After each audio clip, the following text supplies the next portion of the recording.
So I have, what do I want to talk about? So today I want to talk about being the strong black woman, being superwoman. It's a little bit about me. It's a lot, and you'll get to know me over over many sessions. You'll learn a lot about me. But I want to talk about being the title of a strong black woman and superwoman. So, when I was raising our children, I was like this person who did everything. And people would say, I don't know how you do this. And so they would call me and they were like, "You're so strong. You're like a superwoman." And I absolutely hated when people said that because for me, that meant like, you don't need any support because you're strong. You're a superwoman. And then you add to that the fact that I did not break down emotionally in public in front of other people. Like, didn't happen. And that was just something like, I don't know, like I never saw my mother or grandmother or any women around me like break down emotionally. Like, regardless of how bad things were, they never cried. Now, did they yell and scream? Yes, they did. Lots of yelling, lots of screaming.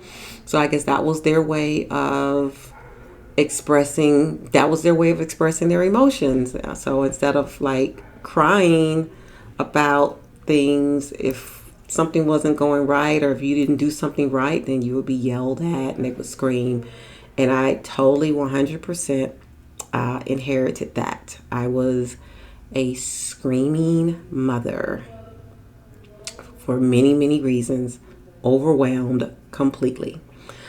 But so because I was not like breaking down and crying, and regardless of like how difficult things were, I just like kept going. People gave me that title of like, you're superwoman. So I am the mother of 6 children. They are like 2.5 years apart. They're like young adults now, so I'm not parenting physically humans anymore. But reflecting back on that time when I was, and people were calling me Superwoman and you're so strong. Like I said, I so resented that because it literally meant that you got it together, you don't need any help. And because I wasn't breaking down and crying and having a meltdown in public, let me just say that in public, I did not get support. And it was also because I didn't ask for it as well. And yeah, it was pretty rough. It was rough raising the children, and I so admire like people who will say that when they were raising their children, like it was the best time of their lives and they just had this wonderful time. It was hell for me, like on so many levels. On so many levels. Yes, I acted like I was Superwoman because on many levels, yes, I am Superwoman. I'm dang on powerful. But I was struggling.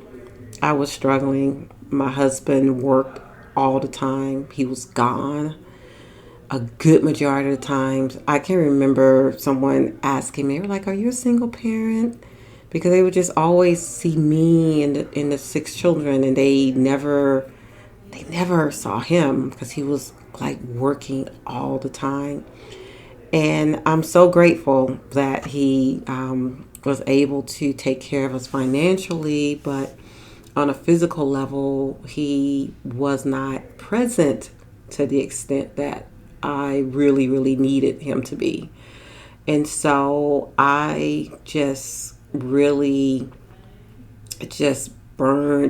it on both ends of the spectrum. I mean, getting up early in the morning to take children to school, and then I had them in all these activities, and then I didn't have like a lot of structure in my home. So we woke up together, and then they would go to bed late because I wanted them to be able to see their father, because he would get home late. I was like, if I didn't let them stay up, they wouldn't see him, because then he would be gone in the morning before they left,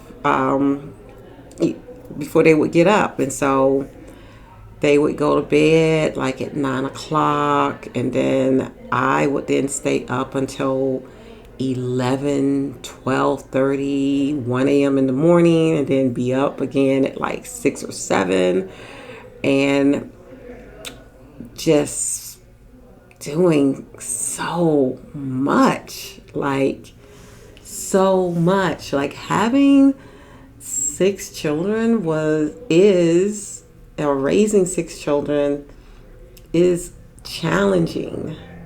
Yes.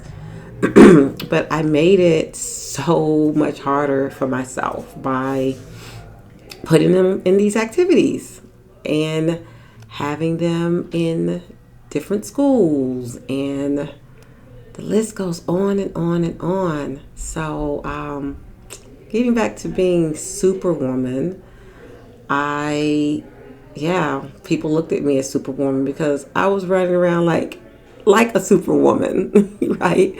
And a strong black woman on top of that. So wearing both of those titles, Superwoman, strong black woman, meant burnout, and meant for me no help. And I wasn't honest with people about like what was going on, that I'm struggling here. But my friends, they all had children as well, so it was only so much support I could get from them. And unfortunately, I didn't have the support from my family, even though like I live in my hometown. But my mother passed when when I had like my second child. So I was probably about 25.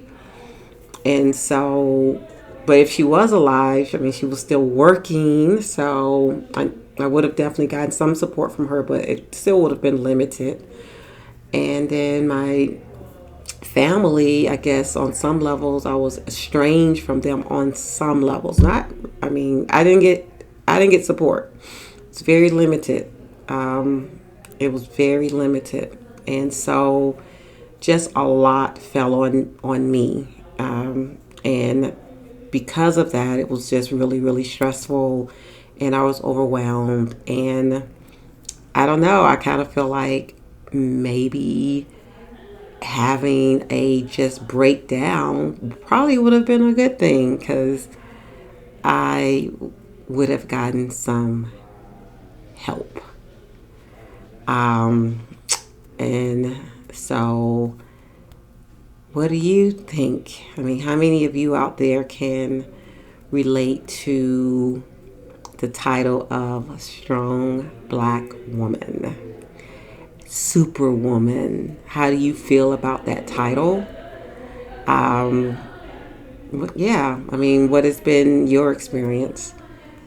That's the title that so many of us black women are given, that title of strong black woman. And I can remember my son one day saying, "Mom, you're so strong." And I was just like, I did not want him to look at me as being a strong woman or a strong black woman, because I was just like, one day you're going to have a wife, and I don't want her to wear that title and for you to then expect her to do everything that your mama is doing, because what I am doing as one person is not normal to have to do this by yourself. It is not normal. It is not normal. We've normalized it, but it is not normal. And it is not what I would want for any, any woman, is to be given that title of a strong black woman, of a superwoman, and then you have no help and you have no support. I don't want that for anyone. So no, I did not want my son to look at his mother as being so strong, which is wonderful. Like that is, I do like see the beauty in that and the power in that, and I'm not like at all belittling just being strong and being powerful as a woman.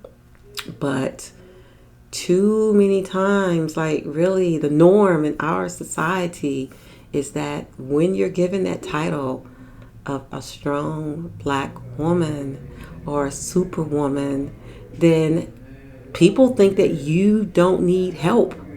People think that you got it together. And we do need help. Superwoman needs help. The strong black woman needs help. So if there is a strong black woman in your life, reach out. Like, say, how can I help you? Because that woman is holding up the world. She's holding up the world of everyone around her. And it is tiring. It is exhausting. And it is what is really causing so much harm to our women, to our black women, to women of color, to all women, really.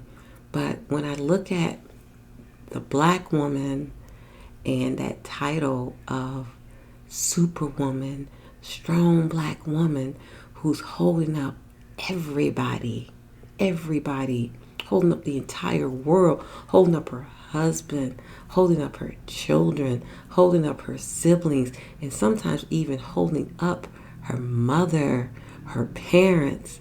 Like, yeah, we're tired. We're exhausted.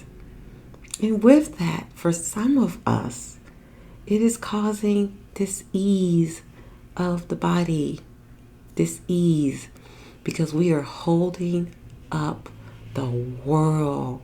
Everybody's dependent on us, looking to us, not being able to make decisions unless they come to us.